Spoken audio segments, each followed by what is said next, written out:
কারবালা অন্যায়ের বিরুদ্ধে বুক চিতিয়ে লড়াই করার এক রক্তিম মহাকাব্য। আজ ২০২৬ সালের জুলাইয়ে এসে সেই কারবালার বাতাস আবারও ভারী হয়ে উঠেছে শোকের মাতমে। শত বছর আগে যে মাটি দেখেছিল ইমাম হুসাইনের আপসহীন আত্মত্যাগ, আজ সেই মাটিতেই পা রাখছে আধুনিক বিশ্বের অন্যতম প্রভাবশালী ও ইরানের ধর্মীয় নেতা আয়াতুল্লাহ আলী খামেনির মরদেহ। আল জাজিরা সহ বিশ্বের সব নামজাদা গণমাধ্যমে এখন চলছে খামেনির এই বিদায় যাত্রা। তেহরান থেকে কোম আর নজফ হয়ে খামেনির এই শেষ যাত্রা যেন কেবল একটি জানাজা নয়, এ যেন শতাব্দী প্রাচীন কারবালার চেতনার সাথে আধুনিক প্রতিরোধের এক রক্তাক্ত ও ঐতিহাসিক পুনর্মিলন।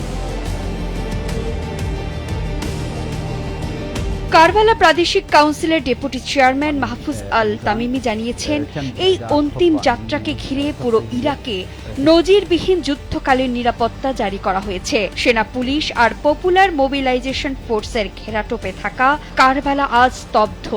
জানাজা কমিটির প্রধান আলা সালেহ আল আমিরির ভাষায়, খামেনি কেবল ইরানের নেতা ছিলেন না, তিনি ছিলেন কারবালার সেই অপশাসন ও সাম্রাজ্যবাদের বিরুদ্ধে মাথা নত না করার দর্শনের আধুনিক রূপকার। ইরাকিদের জন্য এই জানাজা যেন ইমাম হুসাইনের সেই ঐতিহাসিক স্লোগানকে আবারও জীবন্ত করার এক মুহূর্ত।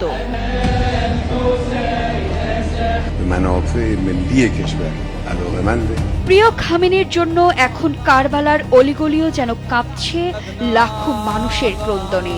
মাথা বুক চাপড়ে সেই চেনা সুর, হায় হাসান হায় হোসেন, যে কারবালার ধূলিকণা একদিন রাসূল সাল্লাল্লাহু আলাইহি ওয়াসাল্লামের বংশধরদের কেড়ে নিয়েছিল, সেই মাটিতেই আজ অশ্রু ঝরা বিদায় জানানো হচ্ছে এমন এক নেতাকে, যিনি মার্কিন আর ইসরায়েলি আগ্রাসনের বিরুদ্ধে আজীবন বুক টান করে দাঁড়িয়েছিলেন।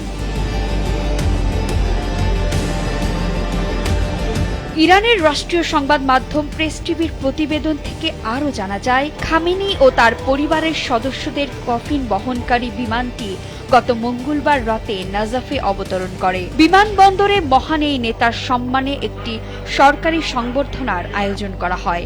দেশটিতে খামেনির জানাজা উপলক্ষে বুধবার সরকারি ছুটি ঘোষণা করা হয়েছে।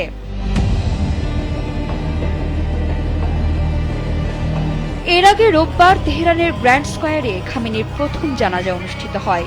এতে ইরানের অন্যতম শীর্ষ ধর্মীয় ব্যক্তিত্ব আয়াতুল্লাহ জাফর সোবহানি, শহীদ নেতা আয়াতুল্লাহ আলী খামেনি, তার জামাতা ডক্টর মেজবা উল হুদা বাঘেরি কানি, তার মেয়ে জাহারা হাদ্দাদ আদেল এবং তার 14 মাস বয়সী নাতনি জাহারা মোহাম্মদে গোলাপায়েগানি এবং সাইদে বুশরা হোসেইনি জানাজার নামাজে ইমামতি করেন। আজ বুধবার খামেনির মরদেহ ইরাকের নাজাফে ইমাম আলীর মাজার এবং কারবালায় ইমাম হুসেইন রাদিয়াল্লাহু আনহুর মাজার এবং হযরত আব্বাসের মাজারে নেওয়া হবে।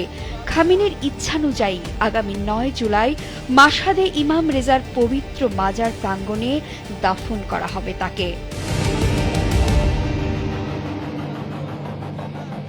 কারবালার আধ্যাত্মিক সীমানা পেরিয়ে খামেনির এই মরদেহ চলে যাবে মাশহাদে, কিন্তু পেছনে থেকে যাচ্ছে এক জ্বলন্ত ইতিহাস। খামেনির অধ্যায় হয়তো শেষ, কিন্তু কারবালার মাটি থেকে ছড়ানো এই প্রতিরোধের আগুন কি থামানো যাবে? জবাব দেবে ভবিষ্যৎ। বিথি দাস, কালবেলা।